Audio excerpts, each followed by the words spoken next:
A very good morning to you. You are listening to the Woman to Woman show with me, Dami Okeke, sitting in for Maria. And my guest in the studio is Yvonne Ellis, who is the author of a book called Daughter Arise. And she's also got a new book that she's going to be telling us about. But she has just been sharing with us quite vulnerably her journey with sexual abuse. And unfortunately, she was a victim of sexual abuse by her own father. So a very heartbreaking experience to have endured for 5 years. And like I said before, if you have any kiddies in the room, I would advise perhaps either tuning away or using your discretion as to whether or not they can handle the topic of discussion.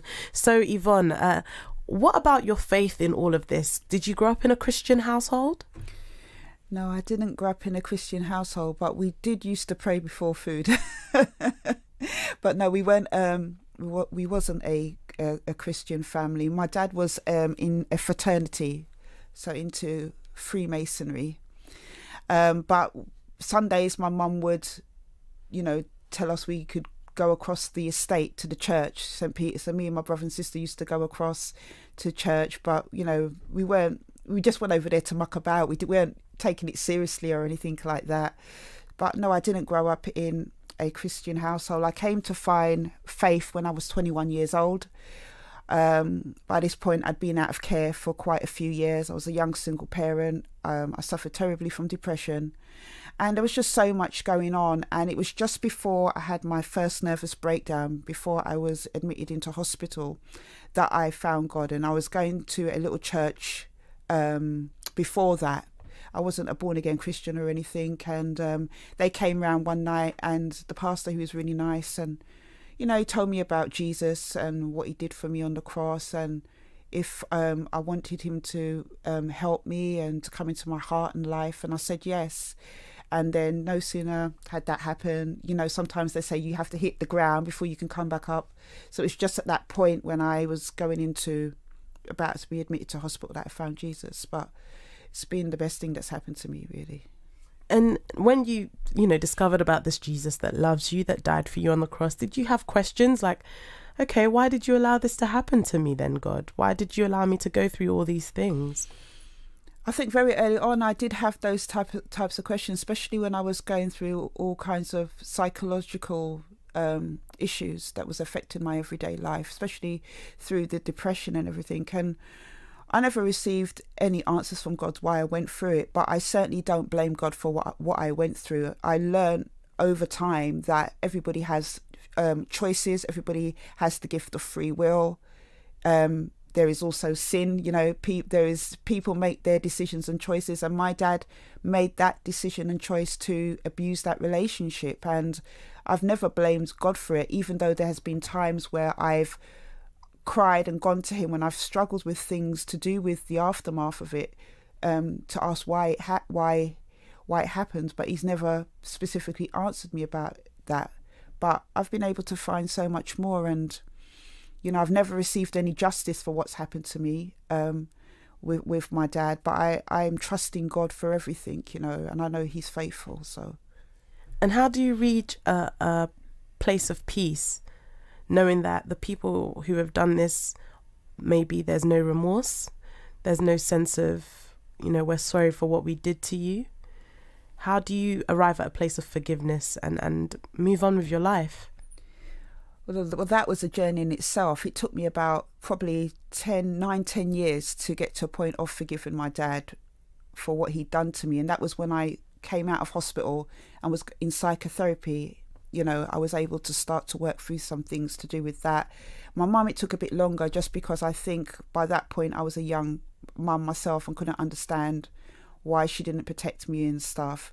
But it has just been a journey of understanding that, for me personally, with everything, it was working through the issues and realising holding on to bitterness and anger and hate wasn't affecting him or them. They were living their life. It was only affecting me. And I remember reading something ages ago that talked about it's like drinking poison and expecting the other person to, die. But it doesn't happen like that, And I've just had to learn over years, and this has been a process over years, of learning about forgiveness and trusting God that he will repay for what has happened to me. And I'm just happy to have his peace and his love to help me to live my life, because one of the things I decided earlier on, especially after everything that I went through, is that I'm not allowing sexual abuse to take any more of my life. I am claiming back my life. It's my life, and it had so many years. My childhood, my teens, my 20s. I want to live my life on my terms. So those things are what's helped me to have peace and, get through the things that I've gone through. And if somebody's listening right now and maybe they're still bruised, they're still broken by what they experienced, and they're not quite where you are now, what would be your words of encouragement to them, those who have experienced, some form of abuse or rejection, neglect? Well, what I would like to say to them is that you have to take each day as it comes.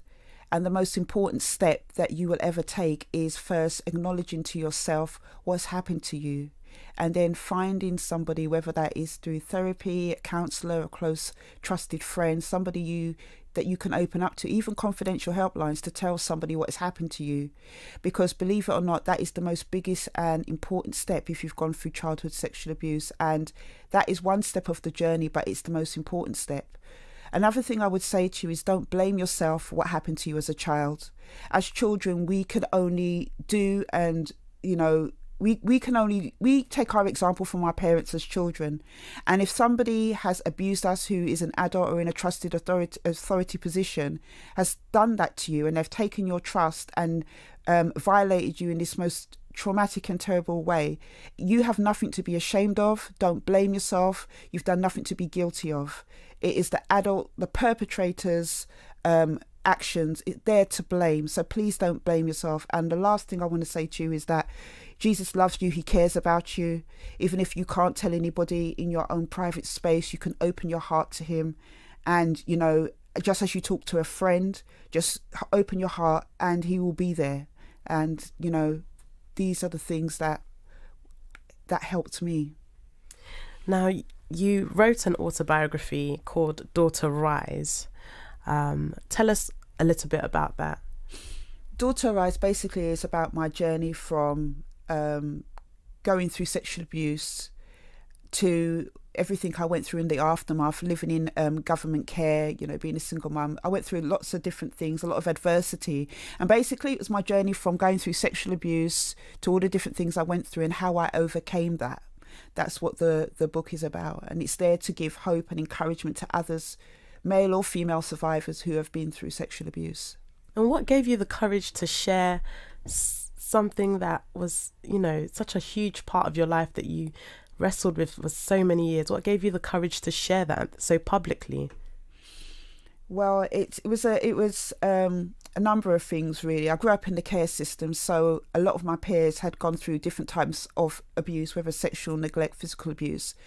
I had friends and colleagues that had been through it, but more importantly than that as well, because I was sexually abused, I had a lot of kind of difficult external issues that were visible, whether that could be depression or, sometimes I'd act a little bit crazy with the things I did. And it kind of was something that people felt that they could put me down about. I never had a voice. I came from the care system. I'd gone through sexual abuse. People, didn't want to hear what I had to say. And, God gave me the words Talitha Kum. And from that moment onwards, and that's about about Jairus' daughter in Mark 5:41, who everybody had written off as dead, had tossed her to the side, tossed them, don't bother, go and help that girl, she's dead. And God gave me those words, Talitha Kum, and that's where Daughter Arise come from, because it's about how I've arisen out of adversity. And he gave me that platform, the book, to write, to share my voice, to get my story out there. And that book was first released in 2010 and I re-released it in January 2017. But it has touched, just from the emails and people that have contacted me, many people over different parts of the world. So that's how it came about, just about me finding my voice. And you've once again put pen to paper and you have a new book called Choose Life. Tell us, what's this one about? Well, Choose Life basically is about helping survivors who are not even at a stage of even being able to tell anybody about their experience. And it really came about from, I have an organisation called Daughter Arise, and for the last 8 years I've been supporting survivors of sexual abuse. And it's just come about from the people that I've met, and knowing that a lot of people, there's over 11.7 million adult survivors of childhood sexual abuse in this country. And, to look around, you would never think that because you don't really hear about it. So when I wrote the book Choose Life, it really was about thinking about those people that can't find their voice, who don't feel they can tell anybody, giving them something that they can do in the privacy of their own home. And Choose Life really is about helping them, facilitating that process of being able to choose life.